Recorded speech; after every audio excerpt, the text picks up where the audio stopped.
ರಾಷ್ಟ್ರೀಯ ಹೆದ್ದಾರಿ 66 ಬ್ರಹ್ಮಾವರ ನಗರ ಭಾಗವೆನಿಸಿ ಹೆಚ್ಚು ಅಪಘಾತ ಸಂಭವಿಸುವ ಕೇಂದ್ರ ಎನಿಸಿದ ಮಹೇಶ್ ಆಸ್ಪತ್ರೆ, ಬಸ್ ನಿಲ್ದಾಣ, ಆಕಾಶವಾಣಿ ವೃತ್ತ ಮತ್ತು ಧರ್ಮಾದವರ ಭಾಗದಲ್ಲಿ ಇಂದಿನಿಂದ ಇಲ್ಲಿ ಠಾಣಾಧಿಕಾರಿ ಗುರುನಾಥ್ ಬಿ ಹಾದಿಮನಿಯವರ ನೇತೃತ್ವದಲ್ಲಿ ಸಂಚಾರ ನಿಯಂತ್ರಣ ದಳ ವಾಹನ ಸಂಚಾರ ನಿಯಂತ್ರಣಕ್ಕೆ ಕಾರ್ಯ ಆರಂಭಿಸಿದ. ಈ ಸಮಸ್ಯೆಯ ಕುರಿತು ಈ ಹಿಂದೆ ಸ್ಪಂದನಾ ಟಿವಿಯಲ್ಲಿ ಕೂಡ ವಿಸ್ತೃತ ವರದಿ ಮಾಡಲಾಗಿತ್ತು. ಈ ಭಾಗದಿಂದ ಬರುವ ಪ್ರವಾಸಿಗರು, ಯಾತ್ರಿಗಳ ವಾಹನ ಸಂಚಾರ ಮತ್ತು ಸರ್ವಿಸ್ ರಸ್ತೆ ಇದ್ದರೂ ಕೂಡ ಹೆದ್ದಾರಿಯಲ್ಲಿ ಸಂಚರಿಸುವ ಸ್ಥಳೀಯ ಬಸ್ಗಳು ಅನೇಕ ಅಪಘಾತಗಳಿಗೆ ಕಾರಣವಾಗಿತ್ತು. ಇಲ್ಲಿನ ಸಾರ್ವಜನಿಕರು, ಆಟೋ ಮತ್ತು ಕಾರು, ಟೆಂಪೋ ಚಾಲಕ ಮಾಲಕರು ಸಮಸ್ಯೆ ಕುರಿತು ಠಾಣೆಗೆ ಮನವಿ ಮಾಡಿದ್ರು. ಹಲವಾರು ಶಾಲಾ ಕಾಲೇಜುಗಳು ಹೆದ್ದಾರಿ ಬಳಿಯಲ್ಲಿಯೇ ಇದ್ದು ಚಿಕ್ಕ ಮಕ್ಕಳು ಸೇರಿದಂತೆ ಸಾರ್ವಜನಿಕರಿಗೆ ರಸ್ತೆ ದಾಟುವುದು ಹರಸಾಹಸ ಪಡಬೇಕಾಗಿತ್ತು. ಕೇವಲ ಕಿಲೋಮೀಟರ್ ದೂರದ ಈ ಅಂತರದಲ್ಲಿ ಅದೆಷ್ಟು ಜೀವವನ್ನ ಹೆದ್ದಾರಿ ಬಲಿ ಪಡೆದಿದೆ ಮತ್ತು ಅನೇಕರು ಅಂಗವಿಕಲರಾಗಿದ್ದಾರೆ.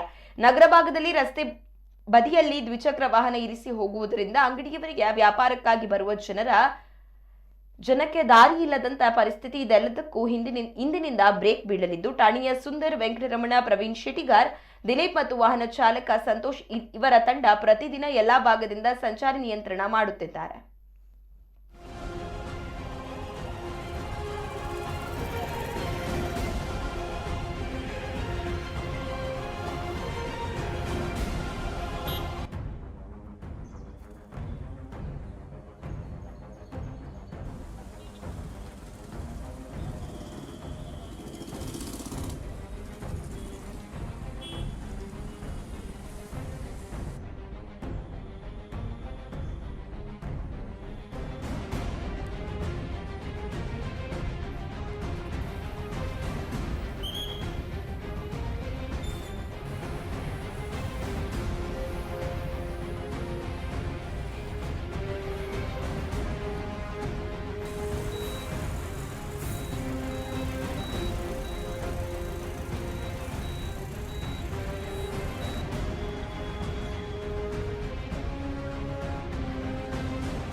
ಬ್ರಹ್ಮಾವರ ಬಸ್ ಸ್ಟ್ಯಾಂಡು ಈ ಖಾಸಗಿ ಬಸ್ಸು ಹೆಬ್ರಿ ಹೋಗುವಂಥದ್ದು, ಬಾರ್ಪುರಿ ಹೋಗುವಂಥದ್ದು, ಉಡುಪಿ ಹೋಗುವಂಥದ್ದು, ಕುಂದಾಪುರ ಹೋಗುವಂಥದ್ದು ಕರೆಕ್ಟ್, ಓಕೆ, ಅದು ಖಾಸಗಿ ಬಸ್ ಕರೆಕ್ಟ್.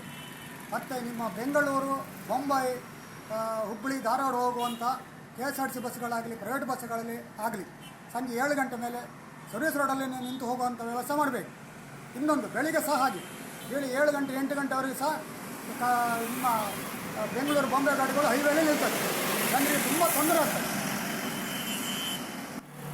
ನೋಡಿ, ಬೆಂಗಳೂರು, ಮುಂಬೈ, ಬ್ರಹ್ಮಾವರ ಜನತೆ, ಸಾರ್ವಜನಿಕರು ಪದೇ ಪದೇ ಈ ಸಂಚಾರಿ ಸಮಸ್ಯೆಗಳ ಬಗ್ಗೆ ಆವಾಗ ನಮ್ಮ ಹತ್ರ ಅಳಲು ದುಡ್ಕೊಂತಿದ್ರು. ಪ್ರಮುಖವಾಗಿ ಬ್ರಹ್ಮಾವರ ಬಸ್ ಸ್ಟ್ಯಾಂಡ್, ರಥಬೀದಿ, ಮಾರಿಗುಡಿ ರಸ್ತೆ ಹಾಗೂ ಆಕಾಶವಾಣಿ ಜಂಕ್ಷನ್ಗಳಲ್ಲಿ ಸಂಚಾರ ತುಂಬ ಜನನಿಬಿಡ ಸ್ಥಳಗಳಲ್ಲೇ ವೆಹಿಕಲ್ನೆಲ್ಲ ಪಾರ್ಕಿಂಗ್ ಮಾಡೋದು, ಜನನಿಬಿಡ ಪ್ರದೇಶಗಳಲ್ಲೇ ಬಸ್ನವರು ಪಿಕಪ್ ಡ್ರಾಪೆಲ್ಲ ಮಾಡೋದ್ರಿಂದ ತುಂಬ ಸಮಸ್ಯೆ ಆಗ್ತದೆ ಅಂತೇಳಿ ತುಂಬ ಗಮನ ತಗೊಂಡ್ಬಂದರು. ಪ್ರಮುಖವಾಗಿ ಬ್ರಹ್ಮಾವರ ಪಟ್ಟಣಕ್ಕೆ ಒಂದು ಫ್ಲೈಓವರ್ ಅಗತ್ಯ ಇತ್ತು, ಆದರೆ ಈಗಾಗಲೇ ಫ್ಲೈಓವರ್ ಇಲ್ಲ, ಅದೆಲ್ಲ ಆಗೋಗಿದ್ರೆ ಕೆಲಸ ಇದೆ. ಅದ ನಂತರ ನಮಗೆ ಬದಲಾಯಿಸೋಕ್ಕಾಗಲ್ಲ. ಹಾಗಾಗಿ ಇರುವಂಥ ವ್ಯವಸ್ಥೆಗಳಲ್ಲೇ ನಾವು ನಮ್ಮ ಮೆನ್ನನ್ನು ಡೆಬಿಟ್ ಮಾಡಿ ಸಂಚಾರಿ ನಿಯಮಗಳು ಪಾಲನೆ ಮಾಡೋದ್ರ ಬಗ್ಗೆ ನಾವು ಒಂದು ತಂಡವನ್ನು ರಚನೆ ಮಾಡಿದ್ದೀನಿ. 4 ಜನರದೊಂದು ಪೊಲೀಸ್ ತಂಡ ಸದಾ ಕಾರ್ಯನಿರ್ವಹಿಸ್ತಾ ಇರ್ತದೆ. ಅದರಲ್ಲಿ ಎಸ್ಪೆಷಲಿ ಸೋಮವಾರ ದಿವಸ ಏನಿದೆಯಲ್ಲ, ಸಂತೆ ನಡೆಯುವ ಸಮಯದಲ್ಲಿ ವಾಹನದ ದಟ್ಟಣೆ ಹೆಚ್ಚಾಗ್ತಿದೆ. ಹಾಗಾಗಿ ರಥಬೀದಿಯಲ್ಲಿ ಮಾರ್ಕೆಟ್ ಇರೋದ್ರಿಂದ ಏನು ಮಾಡ್ತಿದ್ದೀವಿ, ಬರೋದು ಎಲ್ಲ 4 ಚಕ್ರದ ವಾಹನಗಳನ್ನು ನಾವು ಗಾಂಧಿ ಮೈದಾನದಲ್ಲಿ ಪಾರ್ಕಿಂಗ್ ವ್ಯವಸ್ಥೆ ಮಾಡಿದ್ವಿ. ಹಾಗೂ